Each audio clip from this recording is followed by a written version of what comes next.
And we begin with a local family whose daughter died in police custody during a mental health crisis. And now they're proposing new legislation to make sure those in crisis get the help they need by better equipping first responders. Harry Boomer live in Cleveland tonight with more on this story. Harry.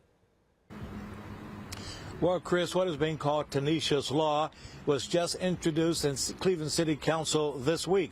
It reads in part, individuals in crisis deserve a humane response that includes their being treated with dignity and respect with the goal of connecting them with appropriate and timely care, something Tanisha and his family says she didn't get. I'm going to continue to fight for the rights for all mentally ill.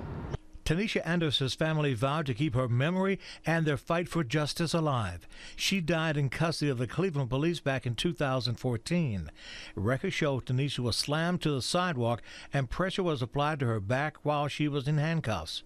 Police were called because she was having an emotional mental episode at her home. Officer Scott Ulrich received a 10-day suspension without pay, and Officer Brian Myers received a written warning for their alleged involvement in Tanisha's death. Since neither officer was charged nor sentenced, Tanisha's family is continuing to draw attention to her death. Today, along with several Cleveland City Council members, CWRU law students, and her family presented Tanisha's Law. When you approach a scene, you're doing from your experience to assess the situation, right? To see what is happening with the individual who is currently in crisis, and then based on your training, respond appropriately.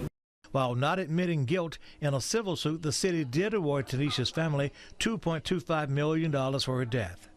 Today's focus was also a way to make sure she's not forgotten, to show her face, and to say her name again.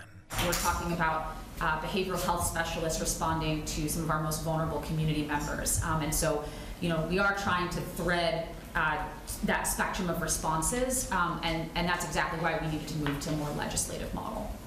She died saying the Lord's Prayer, so we're hoping that, Tanisha's words is still with God. There is no strict timetable for the passage of Tanisha's Law. There are several more steps that have to be taken before the full council will have a chance to vote on it, to say yay or nay.